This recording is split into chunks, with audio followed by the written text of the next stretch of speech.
So after the last episode of this MyLeague series, you guys told me you wanted it to be more of a funky diabetic vibe. Now, I'm a big fan of funky diabetic, so I think I kind of get what you guys mean.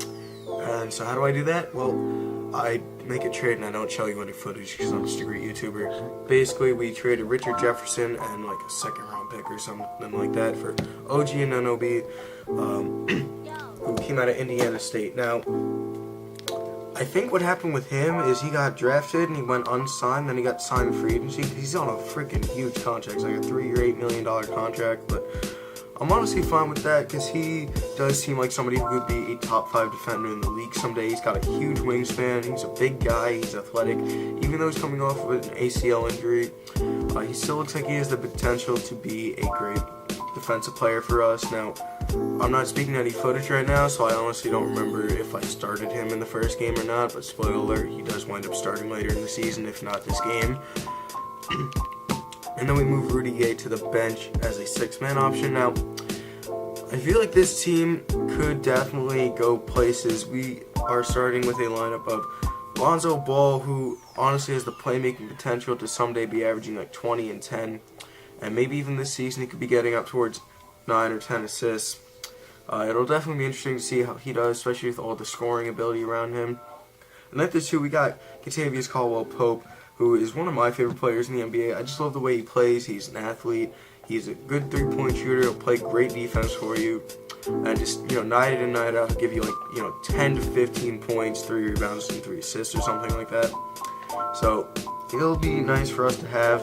He's on a huge contract for us, but it's definitely worth it for what he brings. Then at the small forward spots, we got OG and NOB. Like I said, just a lockdown defender. He isn't exactly great on the offensive end, but he did show life as a 3-point shooter in Indiana before getting injured. So I feel like he does have the potential to be a decent 3-point shooter, maybe get between like 35-37%. And with his, just his size and the long wingspan, I think he's like gonna have one of the longer wingspans in the NBA. I don't know what it is exactly, but I just know it's freaking huge. He does show the potential to be actually a really good rebounder, so there is the possibility that we work with him to try and make him a Draymond Green kind of player. Try and have him at the small ball 4, make him a good rebounder, make him a decent playmaker. We could go that direction. We could just try and go full-on 3-and-D player. Maybe he'll grab some rebounds for us, but we'll have to see with him. You guys should let me know what you think about that down in the comment section. And we got Melo at the small ball 4 now. Melo's 2 best seasons, 2013, 2014. I don't know if they're exactly his 2 best, but 2 of his best were at the small ball 4. So Melo is just a great power forward. He's going to stretch the floor out for us. He might grab some rebounds. You never know with Melo. He's not going to be a great playmaker. That's just a fact of life that Melo's not going to be a great playmaker for you. But he'll definitely provide some nice scoring. We're going to try and run some plays to get him off ball more. Less isolations, but we're still going to have him in ISOs now and then. Just, keep Melo happy. Just got to keep Melo happy. And then at the center spot, we got Porzingis. You guys already know what he is. He's 7'3". He can shoot threes and block shots for you. Hopefully he can work on his strength and his rebounding. We're definitely going to be working on that with him. Hopefully he can someday average double-digit rebounds. I don't really know. He's gotten comparisons to Andrea Bargnani entering his draft class, but now I think he's more so getting comparisons to Dirk. And Dirk, he was a decent rebounder for a power forward. So it'll just be interesting to see what we do with Porzingis. And off the bench we got Nigel Williams-Goss, who honestly does seem like someday, if he weren't coming off the bench for us, someday he could honestly become a star with how much potential he has, just as a shooter and a playmaker. He will not help you at all on the defensive end. I wouldn't necessarily compare him to Isaiah Thomas, though. I don't think he'd be as good as Isaiah. I don't think he'll really put up 30 points per game for you, but I can see him definitely as like a 25.7 assist kind of player at his peak. But if he's playing behind Lonzo for us, I don't think he could really reach that in this MyGM, but who knows with him. Then we got Tony Allen, just another lockdown defender. You guys know who Tony Allen is. He's been in the league for like 80 years, it seems like now. He's going to be playing defense for us off the bench. Not really expecting much else. Then we got Rudy Gay off the bench. He's going to be our real 6th man. Hopefully he can put up 15 to 20 points per game for us off the bench. I don't think he'll lead us in scoring. I think Melo or Porzingis will take over that role, but it's just nice to have a guy like that off your bench, a six-man kind of option, who's going to put up points for you. Then at the backup power forward, we got Kyle O'Quinn, who for a few years now, he's been one of the most efficient players in the league. Always up there in PER, even though he doesn't get a ton of minutes. Just a good rebounder. He can score down low in the post. He's got a really nice mid-range shot. He'll play some defense for you. He's just a nice guy to have off the bench. Now, backup center is one of my favorite players in real life. Probably a top 5 favorite player for me. It's Willie Hernangomez. Now, just in his rookie season, even though he didn't play a ton, he has shown life as a rebounder, a great rebounder. He also has shown some life as a bit of a post scorer. Now, I wouldn't necessarily compare him to like Jahlil Okafor or Al Jefferson, but he's just really crafty down low with like pump fakes and his hook shots and his fadeaways. He'll definitely be interesting for us. He can also be a rim protector at times, so if he could just become like someone off the bench who gives us like 15 points, 8 rebounds, a block or so a game, I think that'll be great for him. He played with Porzingis overseas before Porzingis and him both entered the league in Sevilla, so he's got that chemistry with Porzingis. Now, I'm not speaking of footage right now, I'm just kind of talking about the team, and let's just hop into the game.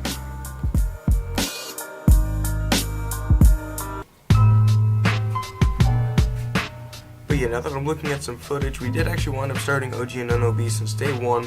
And we just got a quick little Lonzo, Melo pick and pop. That thing's going to be deadly in the future. Just all the pick and pops this team can run. OG Anunoby showing off the defense there with the steal. Then Lonzo on the break. Porzingis too close to the basket. He gets the N1 on Rudy Gobert. Or no, not an N1, my bad. But he does get the foul on Rudy Gobert. That's going to be nice to have in the future. Just Kristaps' ability to create space and score at the rim. Now Melo missed that wide open layup. Like, what the hell are you doing, Melo? And then Lonzo Ball just blows right by. I think that's Dante Exum as their starting point guard. I guess George Hill did not come back. And then Kristaps for a 3 off the Lonzo assist. Their combination in the future is just going to be so overpowered. But now they like scored on some stupid thing. And Melo, he's just saucing up his man. Derek Favors giving him too much room. Melo at the small ball 4 is honestly going to be hard for a lot of power forwards to defend unless they're also small ball 4s. And just Lonzo showing off the dribble moves. Melo, again, too much space. He's just going to splash that every time. You got to defend Melo. You got to be up in his face because even if you are, he might even make it because he can hit really contested shots. But KCP, great defense there on Rodney Hood and Kristaps. Like, that's just, like, you got a 7'3" guy running the break on his own and then the up and under move on Rudy Gobert. Like, how do you defend that? You just don't. He's just going to be so overpowered for us. And then another Lonzo, Kristaps, pick and roll here. And Lonzo just taking it on his own, man. Lonzo is actually a really good finisher around the rim, can finish through contact. We actually did go to the fourth quarter, if you guys did not notice, because it was just a blowout. And now Melo, again, too much space, but he actually misses, but he grabs his own rebound, hits Rudy Gay, who's now in the game. He just splashes the 3. Like, at that point in the game, we didn't really need OG Anunoby since it was just such a big lead. Just had to keep it, and then Lonzo's got a 3-pointer too, bro, off the KCP assist. KCP is actually a really good playmaker. Definitely another ball handler for us, which is nice to have. And then Dante Exum, like, I didn't know he turned Isaiah Thomas to that shot, and then Melo just gives him the BS shot of his own back. In this game, I think I was playing on All-Star with some, like, sliders that made it hard. And OG Anunoby from 3. If he can make those, that'll be huge for us. And then showing off the defense, but then nobody wants to guard whoever got that rebound. Yeah, later in the season, I do put it on Superstar. And then Lonzo had a wide open lane, but he gives it to Kristaps for the N1 on Dante Exum. And then Melo with a beautiful pass, absolutely threading the needle to Porzingis, man. This team is definitely going to be fun to watch as the season goes on, and hopefully it's the next few years, as long as we can keep our core together. Then on the break, Kristaps to Lonzo, beautiful pass to Melo. That'll be the last play we show of the game. And yeah, just a complete blowout. I'm not sure the exact score, but Melo with 35, 8, 4, 1, 3. Jeez, Melo, calm down.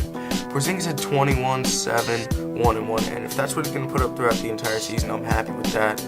Just a few more blocks, of course, but Lonzo with the double-double, 14, 4, and 11 with the steal. That's great for him. OG, and then it'll be 14 points for us, 6 steals, 2 blocks, shooting insanely efficiently. If he can put that up consistently, that'll be amazing. Rodney Hood actually killed us for them, but he wasn't efficient, so I'm not that worried about it. Rudy Gay, 12 points. I'd like to see that go up a bit off the bench. Tony Allen somehow had 10. KCP was a bit inefficient, but he did finish with 11 assists and 4 rebounds, which, I mean, if he's just going to put up stats like that, I'm not mad. Billy Hernan Gomez had a good game, but Nigel Williams-Goss actually got injured towards the end of that one. And like towards the end of the game, like when it was already a blowout, Lonzo was dead tired, and I didn't have anyone else to put in at backup at another point guard. So we did wind up signing an undrafted rookie, Quinn Cook, just like a third string point guard, just in case something like that happens. One of our point guards goes down, and we could put in Kentavious Caldwell point guard, or we could put in Quinn Cook. It's just nice to have another guy who can handle the ball and distribute. He's kind of like Nigel Williams-Goss, just not as good. Like, he won't play defense for you at all, but he'll be a good playmaker and a good shooter. And yeah, so the next video will also be another game, and then I might do one after that, or I might just do like trade deadline stuff. Who knows? Just let me know what you guys think of the series, what kind of moves we should do, and I'm out.